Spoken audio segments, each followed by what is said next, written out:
အားလုံးပဲမင်္ဂလာပါကျွန်တော်ရဲ့ Football Impression Channel ကနေကြိုဆိုပါရစေ။ Man United အသင်းရဲ့လက်ဘက်ကစားသမားတယောက်ခေါ်ယူမှုကိစ္စနဲ့ပတ်သက်ပြီးတော့ဒီ Athletic က report လုပ်ထားတဲ့သတင်းပုတ်ရှိတယ်။ကျွန်တော်အနေနဲ့ဘောလုံးသင်းများကိုနေ့စဉ်တင်ဆက်ပေးမှာဖြစ်တဲ့အတွက်ကျွန်တော်ရဲ့ channel လေးကိုလည်း like and subscribe ပြုလုပ်ပေးခြင်းအပြင်ကူညီပေးနိုင်ပါတယ်။ Man United အသင်းအနေနဲ့လက်ဘက် position အတွက်ကစားသမားတယောက်ကိုခေါ်ယူဖို့အတွက်ကြိုးပမ်းနေတဲ့ Man United အသင်းကအခုချိန်ထိ Lewis Hall ကိုခေါ်ယူဖို့အတွက်စိတ်ဝင်စားနေသေးတယ်။ဒီစားမနဲ့ပတ်သက်ပြီးတော့ Newcastle အသင်းကရောင်းချဖို့အတွက်ဆန္ဒမရှိဘူးဒီသားမကို Newcastle အသင်းနဲ့မဖြစ်နိုင်တဲ့ပြောင်းရွှေ့ခြင်းမျိုးနဲ့တောင်းဆိုထားတယ်။ဘာကြောင့်လဲဆိုတော့ဗျာ Newcastle အသင်းကဒီသားမကိုအခု transfer window မှာရောင်းချဖို့အတွက်ဆန္ဒမရှိတဲ့အတွက်ကြောင့်မဖြစ်နိုင်တဲ့ပြောင်းရွှေ့ခြင်းမျိုးကိုတောင်းဆိုထားတယ်။အဲ့အတွက်ကြောင့် Man United အသင်းအနေနဲ့ကျွန်တော်တို့ alternative ပြစ်မှတ်တွေကိုခေါ်ယူဖို့အတွက်ကြိုးပမ်းနေတယ်။ Man United အသင်းကကျွန်တော်တို့ alternative ပြစ်မှတ်တွေကိုအငှားပုံစံမျိုးနဲ့ခေါ်ယူဖို့အတွက်ကြိုးပမ်းနေတယ်လို့သိရတယ်။ဘာကြောင့်လဲဆိုတော့ Man United အသင်းအနေနဲ့ရှေ့လာမယ့်ရာသီမှာမှ Lewis Hall ကိုခေါ်ယူဖို့အတွက်ပြန်လည်ကြိုးစားခြင်းနေတဲ့အတွက်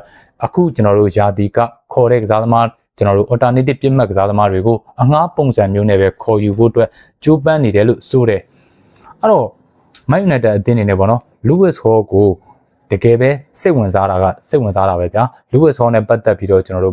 ခေါ်ယူလို့မဖြစ်နိုင်တော့ဘူးဆိုတာကလည်းတပိုင်းပေါ့နော် Man United အသင်းအနေနဲ့ကျွန်တော်တို့အခုဒီရာသီမှာ Champions League ဝင်ခွင့်တွေလည်းရထားတယ်အဲ့တော့ Man United အသင်းအတွက်လိုအပ်တဲ့ level position ကိုကျွန်တော်တို့အငှားပုံစံမျိုးနဲ့ဗျာဒါမှမဟုတ်ရင်လည်း temporary deal လောက်နဲ့တော့ခေါ်ယူဖြစ်တင်းမှုတော့မပြုတ်လုပ်သင့်ဘူးဗျာ Lewis Hall လောက်မကောင်းမှုဆိုရင်တော့မှဗျာ Lewis Hall နေလောက်ကောင်းတဲ့ကစားသမားမျိုးကိုခေါ်ယူဖြစ်တင်းပေးတင်တယ်လို့တော့ကျွန်တော်ကတော့မြင်တယ်ကျန်တဲ့ကစားသမားတွေကိုဗျာထားပါတော့ဒီ Man United အသင်းကခေါ်ယူဖို့အတွက် alternative ပြစ်မှတ်တွေကဒီ Barcelona အသင်းရဲ့ကျွန်တော်တို့လက်ဘက်ကစားသမားဖြစ်တဲ့ Berry တို့နောက်ပြီးကျွန်တော်တို့ဒီ Fulham အသင်းကကစားသမားတို့နောက်ထပ်ကျွန်တော်တို့ RB Leipzig ကလက်ဘက်ကစားသမားတို့ကိုခေါ်ယူဖို့အတွက်စိတ်ဝင်စားတာဒါပေမဲ့ကျွန်တော်တို့ Man United အသင်းနဲ့ active ဖြစ်ကျွန်တော်တို့ကြိုးပမ်းနေတာက Barcelona အသင်းရဲ့လက်ဘက်ကစားသမားဖြစ်တဲ့ Berry ကို Man United အသင်းက active ဖြစ်ကြိုးစားနေတာ Berry နဲ့ပတ်သက်ပြီးတော့ Man United အသင်းနဲ့အငှားပလက်ကျွန်တော်တို့အပိသက်ဝယ်ယူခွင့်ပုံစံမျိုးနဲ့ခေါ်ယူဖို့အတွက်ကျွန်တော်တို့ကြိုးပမ်းနေတာအဓိကတော့ကျွန်တော်တို့ Man United အသင်းကခုနပြောခဲ့တဲ့အတိုင်းပဲပေါ့နော် Lewis Hall ကိုလာမယ့်ရာသီမှာခေါ်ယူဖို့အတွက်ကြိုးပမ်းသွားနိုင်တဲ့အတွက်ဒီရာသီမှာ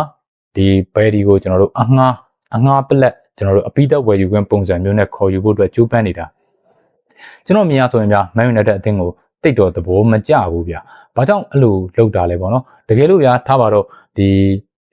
ဘယ်လိုပြောပြမလဲ Lewis Hall ကိုခေါ်ယူဖို့အတွက်အဆင်မပြေဘူးဆိုလို့ရှိရင်လေတခြားကျွန်တော်တို့ဒီ Berry ကိုပဲအပိသက်ဝယ်ယူတဲ့ပုံစံမျိုးနဲ့ခေါ်ယူလိုက်ပေါ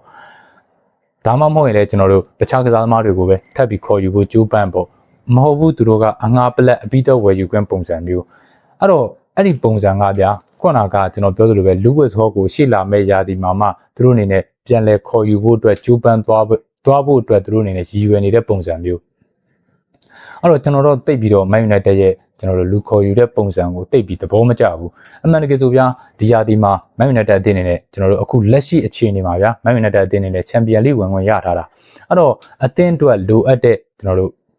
့ကစားသမားတွေကိုခေါ်ယူဖြစ်တင်းပေးဖို့အတွက်အမှန်တကယ်ကြိုးပမ်းရမှာအဲ့တော့အငှားလောက်လေးနဲ့ခေါ်ယူပြီးတော့လာမယ့်ရာသီမှာမှအပိသက်ဝယ်ယူခွင့်ပုံစံမျိုးခေါ်ယူသွားတာကတော့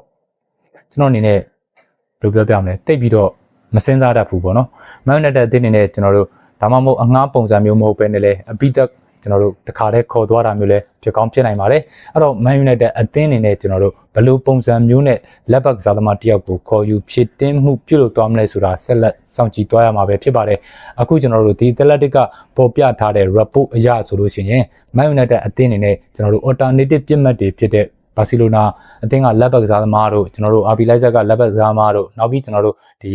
့ဒီ Fulham အသင်းကလက်ဘက်ကစားသမားတို့ကိုကျွန်တော်တို့အငှားပလက်အပိသက်ကျွန်တော်တို့ဝယ်ယူခွင့်ပုံစံမျိုးနဲ့ပဲခေါ်ခြင်းနေတယ်။ဘာကြောင့်လဲဆိုတော့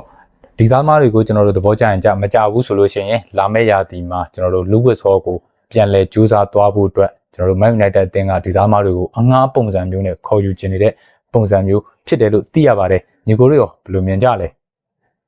ညီကိုတို့ရဲ့အမြင်ကိုလည်းအောက်က comment မှာဝေရောက်ဆွေးနွေးနိုင်ပါတယ်။ကြည့်ရှုနားဆင်ပေးကြတဲ့ညီကိုတယောက်ချင်းစီတိုင်းကိုအထူးကျေးဇူးတင်ပါတယ်။